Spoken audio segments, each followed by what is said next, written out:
അപ്പോൾ ഇന്നലത്തെ ദിവസം ആരെല്ലാം വീഡിയോ ഇടുന്നുണ്ട് ഇവിടെ മൊത്തം ചെളിയും കുളമായിട്ട് കിടക്കുകയെന്നൊക്കെ. ഒരു കുഴപ്പമില്ല. കുറച്ചൊക്കെ വെള്ളക്കെട്ടൊക്കെ മഴ പെയ്താൽ വെള്ളക്കെട്ട് സ്വാഭാവികമായിട്ടുണ്ടാവും. ആറ്റുകാലമ്മയുടെ നടയിൽ വരുന്നവർക്ക് വെള്ളമോ ചെളിയോ അതൊന്നും ഒരു പ്രശ്നമല്ല. എല്ലാവരും ഭക്തിപൂർവ്വം ഈ ക്ഷേത്രത്തിൽ വരുന്ന ആൾക്കാരാണ്. അവർക്ക് ഇതൊന്നും ഒരു തടസ്സമേ അല്ല. ഒരു വെയിലടിച്ചാൽ തീരുന്ന പ്രശ്നമേ ഇവിടെ ഉള്ളൂ. ഇന്ന് നാളത്തെ വെയിലും കൂടെ ആകുമ്പോൾ ഏകദേശം റെഡിയാവും. ഇന്നത്തെ തിരക്ക് തന്നെ സഹിക്കാൻ പറ്റാത്ത തിരക്കാണ്. നാളെ ഇതുമല്ല, കാരണം തറയെല്ലാം നല്ല ഡ്രൈ ആയിട്ട് കിടക്കുകയാണ്. കണ്ടോ, നല്ല ഡ്രൈ ആയിട്ട് കിടക്കുകയാണ്. വേറെ വിഷയങ്ങളൊന്നുമില്ല, ആൾക്കാർക്കും ഒരു കുറവുമില്ല. നാളെ ഇതുമല്ല അവസ്ഥ. നാളെയും നിയന്ത്രിക്കാനാകാത്ത തിരക്കുണ്ടാവും.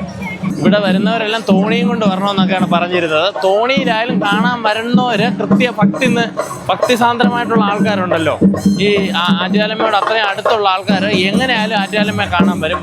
ഇപ്പം എന്താ എല്ലാം ക്ലിയർ ആയിട്ടുണ്ട്, ഒരു കുഴപ്പമില്ല. അപ്പോൾ ഇതുപോലെ തന്നെ അടുപ്പൊക്കെ പിടിച്ചു വെച്ചിരിക്കുന്ന അടുപ്പ്, ബാഗ്, ചൂട്ട് എല്ലാ സംഭവങ്ങളും കൊണ്ട് സെറ്റ് ചെയ്തിട്ട് എല്ലാം ഇവിടെ നിരത്തി അവർ റെഡിയാക്കി കഴിഞ്ഞു. ഇവിടെ നിന്ന് 1 ഇഞ്ച് സ്ഥലം പോലും ഇനി ഇല്ല കേട്ടോ പൊങ്കാല ഇടാനായിട്ടുള്ള. എല്ലാ 2 ദിവസം മുന്നേ തന്നെ അവർ കട്ടയൊക്കെ വെച്ചിട്ട് അവർ അടുപ്പെല്ലാം പിടിച്ച് സെറ്റ് ചെയ്ത് ബുക്ക് ചെയ്ത് കഴിഞ്ഞു. അത് ഇവിടെ ഉള്ളവരൊന്നുമല്ല, ദൂരെ നിന്നൊക്കെ വന്നതാണ് ആൾക്കാരാണ്. ഇതാ ഇന്നത്തെ ഭക്തജനത്തിരക്കാണ്. ഒരു രക്ഷയുമില്ലാതെ ക്യൂ മൊത്തം ക്യൂ ആയിട്ടുണ്ട്. ആൾക്കാർ ക്യൂവിൽ 1 ഇഞ്ച് നീങ്ങാൻ സ്ഥലമില്ലാതെ ക്യൂവിൽ നിൽക്കുകയാണ് കേട്ടോ. അപ്പോൾ എനിക്കതും കാഴ്ച കണ്ടാൽ അറിയാൻ പറ്റും. അത്രയും ആൾക്കാരിങ്ങനെ കാണാൻ കഴിയുന്നുണ്ടല്ലോ അല്ലേ.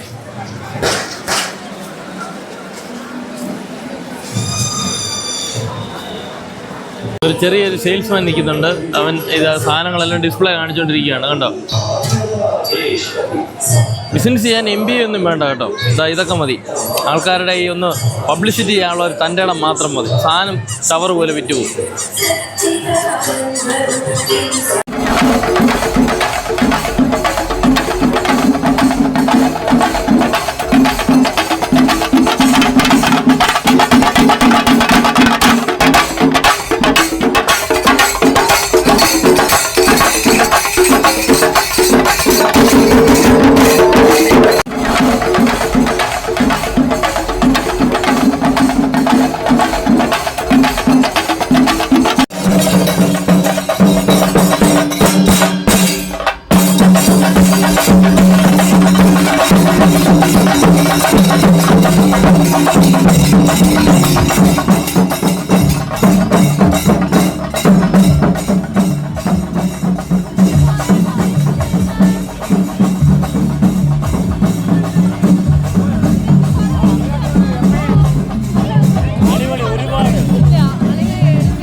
പൊങ്കാലയുടെ ഭാഗമായിട്ട് നമ്മുടെ കരമനയ്ക്ക് തൊട്ടിപ്പുറത്തായിട്ട് നടക്കുന്ന ഒരു വൈകിട്ടത്തെ കാപ്പിയാണ്. ലൈവായിട്ട് പൊറോട്ട അടിച്ചു കൊടുത്തോണ്ടിരിക്കുകയാണ് വെറൈറ്റി ആയിട്ട്.